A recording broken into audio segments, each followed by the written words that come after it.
but right now here on the campus, we're pleased to be joined by Igor Volsky. Here's his book. It's called Guns Down: How to Defeat the NRA and Build a Safer Future with Fewer Guns. Mr. Volsky, who's Mike? Oh, Mike, yes. So I had the opportunity to go out west and visit a really big gun range. I took a really intense 2-day handgun course because I thought if I was going to write a book about guns, I better know something about guns, I better know something about gun culture. And so after 2 days of hands-on classes, of lectures, I had an opportunity to sit down with the proprietor of this great range because I had a real mixed bag experience. I saw people who took firearms very, very seriously, who took safety very, very seriously, who valued the gun. But I also experienced some of the darker sides of gun culture. So, for instance, somebody made a joke during a lecture about killing Hillary Clinton, and the whole room laughed. Another lecturer talked about the threats that people face every day of their lives, and she put on screen pictures of those threats, and it was a picture of 6 men, and they were all either black or brown. And so when I had dinner with Mike on the end of that second day, and I asked him, why do you use this kind of fear when you know the truth is you're much more likely to use that gun against yourself, particularly rural white men, who commit suicide at such astronomical amounts, then you're ever going to have to use it when a home intruder comes in or there's any kind of threat. And he said, you know, you're right. We shouldn't do that. That surprised me. And then towards the end of our conversation, I asked him, why wouldn't you support raising the standard of gun ownership in America? That is, if somebody chooses to buy a gun, they should be able to prove to their neighbors and to their community that they can use it responsibly. And Peter, to my surprise, he agreed with me. And so that's how I opened the book, on this very optimistic note, because as I traveled the country writing it and researching it, I actually found a lot of common ground. Did you go into this gun training exercise with them knowing who you were? So I was accompanied by a new friend of mine who was a gun enthusiast. He had arranged this entire opportunity. Mike knew who I was. Mike knew the kind of organization I ran. He knew my point of view. In fact, in the beginning of our dinner, he really put on a great charm offensive. He had done some research on me. He knew exactly who I was. So yeah, so they certainly knew, and I was fairly open about it. Why is this issue important to you? Well, you know, I really fell into this issue quite by accident. It was December 2nd, 2015, when the San Bernardino shooting occurred in California. And I was working on a whole host of different issues at the Center for American Progress, came back to my computer at the end of that day and saw lawmakers tweeting their thoughts and prayers over and over again, which they do all the time. But what struck me that day, Peter, is many of those lawmakers who were doing all of that tweeting voted against expanding background checks in the aftermath of Newtown. And so here they were trying to convince their constituents that they care about this issue. But of course, when they had an opportunity to do something about it, they voted against it. They demonized the measure. And I think, you know, as someone who grew up in the Soviet Union briefly, who had to flee that country because of just rabid anti-Semitism, I'm very sensitive to politicians who say one thing and then do another, because we were told in the Soviet Union that we were all equal and we all had equal opportunity and everything was great. And the reality for me and for my family was really quite different. And so on this issue and all the issues I talk about and I work on, I really try to close that gap. And when it comes to guns, I think the sooner we close that gap between what politicians say and what politicians do, the more lives we'll save. Igor Volsky is our guest. Guns Down is the name of the book. The phone lines are on the screen. 202-748-8200 if you live in the East and Central time zones. 202-748-8201 for those of you in the Mountain and Pacific time zones. The subtitle of your book, Mr. Volsky, includes the NRA. How many people belong to the NRA, and what is their influence among gun owners today? So the NRA claims that it has about 6 million members, and its influence is quite vast. So going back to our friend Mike, I asked him, why don't you talk about this? Because he, as I was saying, endorsed, for instance, gun licensing, firearm licensing, which is something the NRA supported back in 1934, by the way, as I write in the book, but certainly doesn't today. And he said, because the NRA is the loudest voice in the room, that despite the fact, if you look at polls, if you talk to gun owners, they actually agree that if you're gonna own a gun, you should do so responsibly. They would agree with some kind of federal standard of some kind of licensing law, but there aren't gun rights organizations that advance that because the NRA really eats them up. And the reason for that, Peter, is because even though they claim to represent gun owners, what they actually represent is the gun industry. And they're much more interested in keeping markets open for that industry than they are in, as they claim, protect the rights of gun owners. You advocate liability for gun manufacturers. Well, I argue that if you're going to have a gun, you should also have insurance on that gun. That this is just another mechanism to make people more responsible and to also create a pot of money from which you could draw to cover the astronomical financial cost that gun deaths, both gun suicides, but also gun violence, gun homicides have in our country. Mr. Volsky, what about the argument that if guns are restricted, only the criminals will have guns? Yeah, well, that's really an argument against any kind of law. There will certainly be a small number of individuals or a small number of criminals who are determined criminals and who are going to do whatever it takes to obtain a firearm, whatever it takes to murder, whatever it takes to, in another context, drink and drive, despite us having laws against that. People are still launder money, even though money laundering is illegal.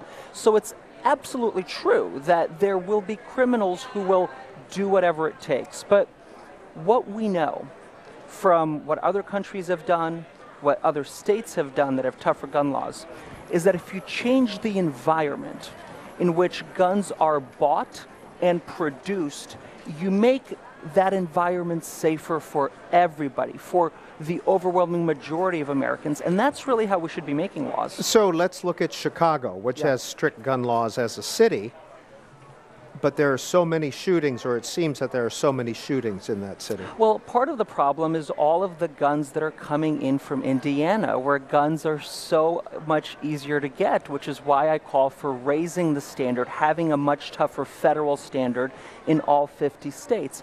And what we also know about Chicago and Baltimore and Philadelphia, some of these cities that really struggle with gun violence, is that a lot of that violence, Peter, is really contained to individual blocks, individual streets. Just a small group of individuals perpetuate all of the violence.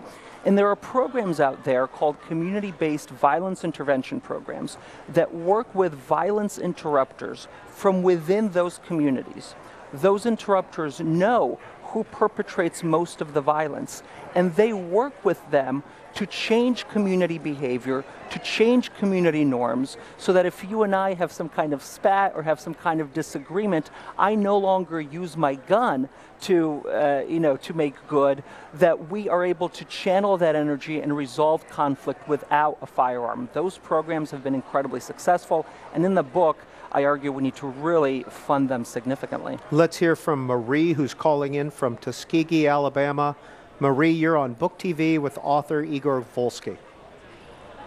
Yes, I have a question concerning the fact that in the state of Alabama, there's a issue of trying to have people have guns without having a permit. And I'm afraid that this is becoming a thing that's going around the nation. What is your suggestion on keeping the having guns without a permit? Yeah, well, what we know is that in areas of the country where guns are easier to get, areas of the country that have looser permitting laws, you have more gun deaths, you have more gun violence. And so I share your concern. I share your concern about the liberalization of those laws, and by that I mean loosening those laws and making guns harder to get, making it easier for people to carry guns in public spaces. That is both intimidating for people, and I think it causes a lot of confusion for police. And in terms of what you could do, I mean, I think it really starts with educating your neighbors, educating your community about the realities of having too many guns and the fact that it leads to a lot of gun deaths. But I also recognize that in a place like Alabama, that might be, of course, easier said than done. 393 million guns or so in the U.S., 340 million people in the U.S. What percentage of the U.S. population owns a firearm? What we know is that about 30% of households have firearms. That's a shrinking number. And that creates a lot of problems for the gun industry because we are a country, as you point out, that has more guns than people. And so the industry has to constantly produce new products to sell to that very overly saturated market, which is why, by the way, in the late 80s and early 90s, the industry made a business decision to start producing militarized firearms, firearms that were designed for the military, for the civilian market. And that's part of the reason why we've seen assault weapons proliferate, but also these militarized semi-automatic pistols. And the issue there, Peter, is we're now seeing in inner cities, in places like Chicago, people dying from gunshot wounds that they were surviving from past generations of firearms. So the firearms themselves have become deadlier because the industry is constantly trying to come up with these new products and new marketing schemes to sell more guns. Marnie's calling in from Wisconsin. Hi, Marnie. Hi. My comment is, well, first of all, I come from what used to be a rather rural area in Wisconsin. It's become more developed now. But the people in my family were basically all farmers. And none of them had a gun except for maybe shooting a down cow. I mean, they were not hunters, and they didn't enjoy hunting. They didn't enjoy tramping through the woods. Their whole life was very rural and agrarian. And the problem is, as far as I see it, this has become a big thing where people say, oh, we enjoy hunting. I don't know many people around here that enjoy hunting where I live in Wisconsin. Maybe up north, you know, but the idea of hunting wolves and all this nuisance animals, I mean, one state puts that on another state as, a big deal. And it isn't a big deal around here. But the idea I would like to say, too, is all these congressmen and people, women, men, who are for gun rights, I'd like to ask them, have you ever seen someone who has been shot by a gun, murdered by a gun, the damage to the human body? And have you ever been confronted by someone with a gun? And how would you like to walk around and see people with guns strapped to their hips? I don't see that in Wisconsin. But these issues really disturb me because, fine, if you really hunt with it, if you really eat the meat you hunt. We have friends that hunt. They go up and they get deer, and they can just go up into their orchard or their cornfield and get a deer. In 10 minutes, they're back, and they do it. They take care of the deer. All right, Marnie, thank you for calling in. Igor Volsky, what's your comment for her? Well, look, hunting itself as a sport is fairly regulated, right? You, in many places, have to get a license. There's a hunting season. There's all kinds of restrictions about how many animals you could kill when you hunt. I'm simply arguing that we also need to regulate access to firearms in the same way. I don't have a problem with people who hunt. I believe a lot of hunters, a lot of gun owners are responsible.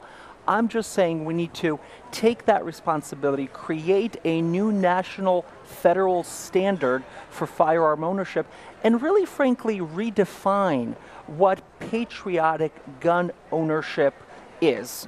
It's not about guns everywhere for everyone. It's about being able to meet a certain standard in order to prove to your community that you could use those firearms responsibly. And we referenced Indiana a little bit earlier, and Debbie's calling from Elkhart, Indiana, about an hour and a half from Chicago. Go ahead, Debbie. Hello. I was wondering your opinion on what I could do as a single person, one person, to help educate people about our Indiana laws, how they're so loose about gun control. Debbie, before we get an answer from Mr. Volsky on that, have you ever considered buying a gun for protection? I've considered it, but I think it was out of fear that wasn't real. It was fear. Thank you, ma'am. Thank you, ma'am. Igor Volsky. Yeah, and that's really the reality of it, is that this notion that you need a firearm for personal protection is really a fairly new notion that just came about 20, 35 years ago as a result of NRA propaganda. If you actually look at polling on this, it's quite fascinating. In the 1950s and 60s, most Americans believed that having a firearm actually makes things more dangerous. And it wasn't after the NRA had an internal revolution in 1977, and of course, since then, that those opinions began to change, and that's part of the marketing of the NRA. But I get this question, Peter, all the time about what can I do? What can I do? I think conversations is incredibly important, but my organization, Guns Down America, is really dedicated to finding ways for people to plug into the movement. We just launched a campaign that's already pushing the 15 largest banks to stop doing business with the gun industry until that industry is fundamentally reformed. You can go to isyourbankloaded.org to be a part of it. So gunsdownamerica.org is the name of the website if Debbie wanted to find more information. That's right. Jason, Duluth, Georgia. Hi, Jason. You're on Book TV. Hey, I have to disagree. I don't like guns, but I had to get guns, and I've lived the dichotomy of the whole gun thing. I was in the medical professional. I lived in Georgia. 90% of the gun crimes are in Atlanta where it's strict. When I went to get a gun, I was there for about an hour. They had my IDs. They called the FBI database. The government or somebody shoots your gun when you get it. I had a bullet with a court number on it in case it was involved in a crime. The counties up in northern Georgia where people are wearing the guns on the hip, they haven't had murders in 25 years. Atlanta, downtown Atlanta's had 2, and they're casing ATMs and all sorts of crimes down in Atlanta, and that's when I had to get a gun. I worked in high-end medical retail and had to deliver money to ATMs in Atlanta, and twice between 2008 and 2012, I had my gun on my hip that I'm sure prevented a carjacking or an ATM robbery, where one person actually got out of their car and asked me for directions, but they had a car full of people with hoodies over their head. So they are very Jason, strict. that said, and thank you for sharing that story, and we'll get an answer from Mr. Volsky. What would you like to see done, if anything, when it comes to gun laws in the U.S.? Well, I'm rational. I don't think anybody needs 30-round magazines and things like that. I think people, if they go through a course or they legally get a gun, which the other ladies were misinformed, if you are legally able to carry a gun, you've gone through an extensive background check. I do think there needs to be one extra step of gun training. All the gun training I got was at the range, but because I'm a little bit fearful of guns, I technically learned how to take apart my gun and do everything before I even went to the range and shot it. I've owned my last gun for 3 years and haven't shot it. I know how to shoot because I've had hundreds of hours at a range, but I haven't even shot my new gun that I got in 2015. All right. Thank you for calling in. Appreciate hearing that point of view. Go ahead, Mr. Volsky. I think we really just found common ground. I agree that if you choose to own a gun, you should meet a high requirement for knowing how to use it. There's a great model in Massachusetts that says if you want a gun, you have to go to a police station, you have to get fingerprinted, written test, field test, a much more comprehensive background check than the NICS system, which we know is very incomplete. Then there's a waiting period, and then you could go and get a gun that you then have to register. That kind of system has significantly reduced not just gun homicides, but also gun suicides, because what we know is that those suicides happen during a short period of personal crisis. And if you could extend the amount of time between when you want a gun and when you can obtain a gun, you could really save a lot of lives. Mr. Volsky, I'm sure there are people out there listening who heard you say you go to the police station, you get fingerprinted and register. It's almost in our DNA here in the United States not to want to do that. Well, machine guns have been registered since about 1968. We have about 100,000 machine guns in circulation. When was the last time you heard about a machine gun being used in any kind of shooting? You have to register a machine gun. There's all kinds of fines if I just give you my machine gun. So all I'm saying is we really know what works on this issue. You know, this isn't like the climate issue, for instance, where we don't really know how to change course, right? We're trying a lot of things and we're thinking about a lot of different policies, but nobody really has solved it. That's not the case on guns. You have nations around the world that have great licensing and registration systems and all kinds of buyback programs. They have worked. Those same things have worked here in America in the states that have them. We know what to do. The American people actually support things like licensing. 79% of Americans support licensing. It's up to us to make sure the politicians catch up where we are. Are you allowed to own a gun in Russia? It's very, very restricted in Russia. Next call is Kara in Arroyo Grande, California. Hi, Kara.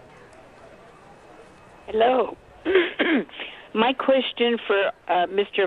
Volsky is, what is being done about the regulatory process on gun manufacturers in the country? There's where they're manufactured. What is being done as far as restrictions of how many they can manufacture, or is there anything? Yeah. Thank you, ma'am. This is critical, and I write in the book that any kind of approach that builds a future with fewer guns really has to start with the big fish, has to start with the manufacturers, because currently we're in a situation where there's no federal agency that regulates the products that the industry produces. So, for instance, aspirin and teddy bears and toy cars are all regulated for safety, and you hear all the time about them being recalled because there's some kind of problem. That's not the case with firearms. And so that's why, again, you have these assault weapons of all different kinds that are causing so much havoc in our community. So in the book, I talk about changing this regulatory structure, ensuring that the products that the industry produces are regulated, and also making sure that a 2006 law called PLACA that prevents people from holding gun manufacturers accountable for the products that they produce, that be repealed. Few minutes left with our guest, Igor Volsky, before we go to the next author panel. Coming up next is Chris, and Chris is in Oak Park, Illinois, and Chris, we're listening. Well, I got to say that I believe the previous caller stole my thunder, as did the authors. The regulation of the manufacture of these things. He pointed out that the manufacturers started making these military-style weapons for public use in the early, or in the 80s and 90s. So, yes, regulating that may be an answer. You know, you can't buy those guns. You can't buy an incandescent light bulb anymore because those manufacturers weren't allowed to make them. They're going to LED.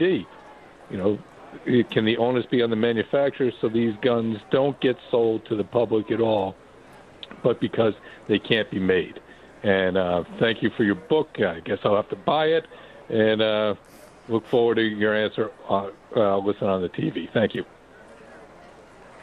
Yeah, it's really a combination. You're absolutely right. Regulating the manufacturers is so incredibly important so they can't produce new militarized weapons. But the other question that I really struggled with in Guns Down is, what do you do with the firearms that are already in circulation? And so that's why I propose a much stricter system with the licensing, the registration, and the insurance. And I add to that voluntary buyback programs all around the country that are probably going to have to be state-based so that folks, if they choose, can sell the guns that they don't need or sell the guns that they're not using or sell off these kinds of militarized weapons that are so dangerous. But the point here is that it's really a comprehensive solution, but you're right, it absolutely has to include the gun industry. And let's hear from Neil in Seattle before we close out our program. Yes, hello, sir. First, let me say I live in Seattle, Washington, and I do not own a gun. I've never fired a gun in all my life. I wouldn't even know how to fire a gun. And I was kind of agreeing with a lot of what you said and thought you were an honest broker until you started to talk about Chicago. And then it started to turn out that I felt that you had a lot of a political agenda behind it. So I was very disappointed in that. I mean, the way you talked about the gun violence in Chicago just being local, there's actually hundreds of people being killed. And also the fact that the guns are easy to get from Indiana. Well, guess what? Drugs are easy to get, and they're outlawed all over. So I don't see how you can ban guns from people who are legitimately scared. The other thing is I think that part of the problem is that the laws have been very relaxed. I know I could tell you just very truthfully in Seattle, they're trying to decriminalize everything.